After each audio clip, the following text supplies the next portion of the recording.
I love it when I bring things out and like people like disapprove. It's like, oh my god, don't drink that. I could bring out like a glass of water and drink it in a video, which you really shouldn't do, especially a fat guy. And people are like, oh my god, don't drink that, it's water. So let's have a sip of chocolate milk here.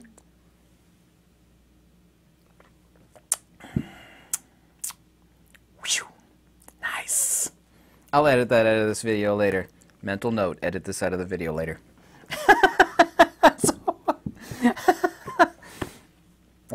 Excuse me. Boy's drinking chocolate milk in the video. I don't like that. Too much caffeine. Sorry about that. I will edit that out of the video. You'll never see that part. People really like the video on talismans. I think part of the reason for that is so simple and such a simplex revelation of something that no one has ever heard about, no one's ever made a YouTube video about. The actual true meaning of what a talisman actually is. People really like that video. I think, oh, you know, it's an obscure video. It's really important, and I really wanted to make it, but people really did like it. I don't ever make videos like, ooh, I'm going to make this video. I think people are really going to like it, but you know, I do take viewer requests on videos. Some things are really obscure, but I really wanted to do that video. I'm glad that I did. And this is in the same ilk. Might not generate anywhere near as much like, but it is important. And it's something I've never ever heard anybody talk about. Okay? Now, this is not about religion. I have no interest in religion. Yeah, religion is secularized metaphysics. I only care about facts, logic, and wisdom, and I am a metaphysician. You could say Sophia perennis. I don't know if you know what Sophia perennis is, or perennialist. There's a word we heard, and it's very, very connected to religion, unfortunately, but I'm interested in extracting that out from its actual original meaning. The word is blasphemy, and this is about a corrupted symbol, but there are many examples of corrupted symbols, what it originally meant and what it means now. There's an ancient Pali word for a symbol. When you actually draw those two letters in Brahmi Prakrit, the word then the Pali, ancient Prakrit Pali, is sutti. It literally means to be situated in transcendent bliss, that particular word, and it is a symbol. Now that's a corrupted symbol, but I was interested in talking about the pentagram. And we've all sorts of movies and all sorts of nonsense that we've seen of, you know, Wiccans and all sorts of New Age crystal rubbing sort of stuff that uses pentagrams, and you see people that have a little pentagram. I have no idea what it means. It's Pythagorean incommensurability. I could make 1,000 videos about Pythagorean incommensurability, the actual incommensurability of that special isosceles triangle, which is also tattooed here on the back of my hand. The specific triangle, a proportionality of 1, 1, and phi, and triplicate actually makes up the Pythagorean pentagram. So we actually see this.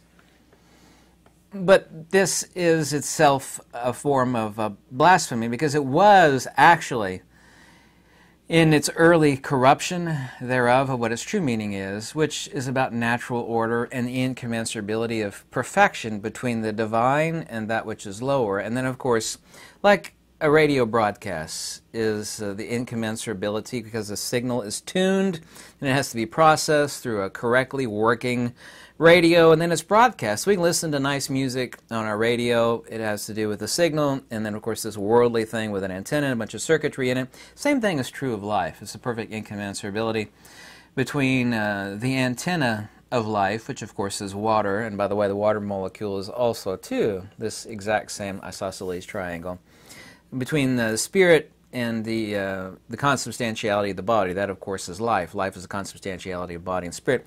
But this symbol, the pentagram symbol, was corrupted very early on, and I'd like to explain blasphemy in its true sense and not connected to religion. Okay, because we've all heard that. And it is used by basically all the creationistic religions. Blasphemy, blasphemy. But nobody that I know of, including, you know, very well-read Catholic priests, actually know the meaning of what that means. By the way, from the Greek, it's a combination of two words, blas and pheme. Blas is to injure or to harm. Pheme is to talk or utter or to say, so we're actually saying harm. We're saying harm upon something, but it's actually not just general sayings of harm, like, I'm a fat, tattooed bald guy, which is of course accurate, but you say those are harmful words. It is meant to be a harm against the divine. And so far as the creationists using it, they say, well, it's blasphemy against God or blasphemy against the Trinity, so on and so forth. But it's meant to be blasphemy against the divine or natural order. And the reason why the pentagram, and we have movies and countless examples, is that, and this requires another video to actually explain evil. Evil done is not the highest form of evil. True evil and what is demonic is not to do evil, but it's the love of evil. You know the difference between right and wrong, but you're in love with evil. And to do something that is the deepest, darkest pit of evil is where you take something that is pure and divine and you corrupt it in every way possible. And this is the true metaphysical meaning of the term blasphemous, or blaspheme, to utter harm against what is divine. In the course of the religions, it's blasphemy against the Trinity, blasphemy against God. I'm not interested in any of that, okay? I know people want to say, oh, and we all have this idea of blasphemy in our head. And it's always connected to like religious movies, like blasphemer, people pointing out at something, you're blasphemy. And so everybody has that idea in their head, but they don't know what it actually means. And it's the same thing with the video that I made on talismans. Everybody's got an idea of talisman in their head, but they don't actually know. And that's the reason why I think everybody really loved that video, is that it was simplex and revolutionary as far as revealing the true nature of something. And it's like, oh, that makes it really simple and understandable, and the same should be here. In the case of the pentagram, we've actually seen this, and it's a representation, Pythagoreans, and who knows before them, of perfect divine incommensurability. And that's where the Trinity came from. There were three of these isosceles triangles with different angles overlapping each other, makes up the actual pentagram. It's incommensurability between the one, i.e. the agathon, i.e. the absolute, and its extrinsic attribute, the euristos dias or tolma, and that, of course, would be the two ones of the upslope of this particular isosceles triangle, which is the 108, 36, 36 triangle, and then, of course, the perfect proportionality of the divine or the absolute to that which is worldly, and that is how life occurs. As a radio tunes a signal and it broadcasts it, it has to be able to tune it, and you have to have an antenna of a certain proportionality. And I know you don't know this, but to tune signals, like on just a simple example, 2 meter 440, they work best and have the best gain if they're quarter wave or half wave or full wave. In other words, it's a perfect harmonic of the signal itself for much better reception. And the same is true of life. People die because there is a disharmony between the body and the spirit, and then, it's like you smash a radio, or you break, you dip a radio in the water, you damage the circuitry. It might work for a little bit, and it's over with. It's dead. Same true with this digital camera. You might dunk it in the water, and it might work for a month or two, but the corrosion sets in. Be like, oh, dunked it in the water, but everything was fine, then all of a sudden it doesn't work anymore. It's like, yeah, the corrosion grew on it. So you have a disharmony, but getting back to a blasphemus, or to injure that which is against the divine, is to speak against natural order and the divine. The same way the pentagram was corrupted by people that wanted to take something that is divine and what it is and why it was lauded by the Pythagoreans and who knows before them, and take that same symbol and do the greatest harm to what it is meant to represent, and is used in horrible rituals. You can imagine what I'm talking about. I don't need to get into details on that. And it is used in all these, evil and occultish videos, like, these evil people are drawing pentagrams on the floor, and, it's just horrible, horrible, horrible things. So this is blasphemous. It is to try to do, and this is, of course, the root of deepest evil, is to be in love with evil. You know the difference fully, but you're in love with it. And to exude that which is the deepest, darkest, and most foul you would take something which is the best and highest and most divine and perform blasphemus against it. You take something pure and through the nature of the greatest evil that someone or some entity would be, you would corrupt it. And so this is why you show someone pentagrams, like, what does this mean? Oh, that's occultish, that's dark magic, that's evil. It's like, it's a pentagram, it's Pythagorean.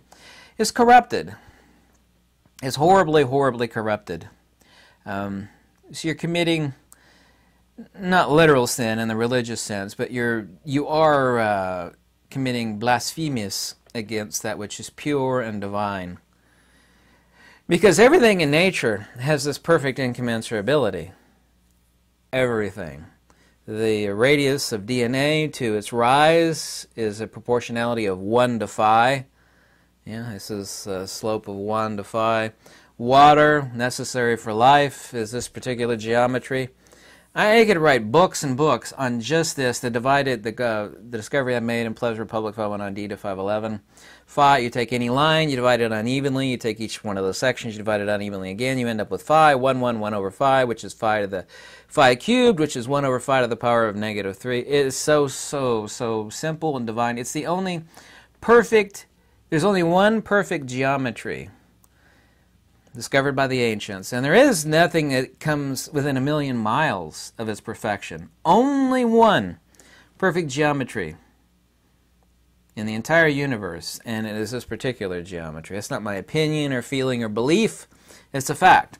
And since it represents that which is most divine and most pure, that which is most transcendent, that is the reason why blaspheme has been placed upon that particular symbol, because you show that the pentagram to people, it's evil. You know, like if someone were to walk into a church or whatever, go into a church group, and they see somebody wearing a big old pentagram, it's like, you're evil magic worshiper, you know, get behind me, get behind me, Satan, you know, something like that. You know that's true. And so this is how, from the standpoint of metaphysics, blaspheme, in particular reference to the pentagram. There are other symbols, I don't need to get into those other symbols, that have been befouled, besmirched, because that was not the original meaning, that is not what they represent. And the fact that this particular symbol, this particular isosceles triangle in triplicate, which is where we get the Trinity. There's the original Trinity, that is the original Trinity. The actual, which is also saying the same Trinity between spirit and matter and their consubstantiality, which is life, spirit, yeah.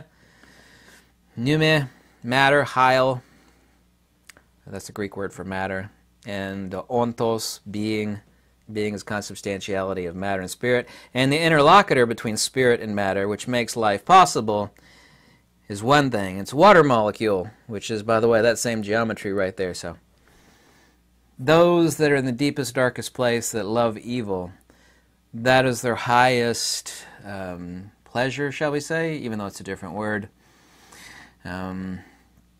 to blaspheme against that which is the most pure and the most divine. So I hope I made this video simple. I think I did. I'm going to edit out the part where I drank chocolate milk. If you like any of my videos, a donation is always warmly welcome, because I don't sell anything. Well, I do sell like alligator products, but I mean, that's really hard work and takes a lot of skill. By the way, if you want an alligator belt to make, I got dark blue and forest green and olive drab green and all sorts of different colors.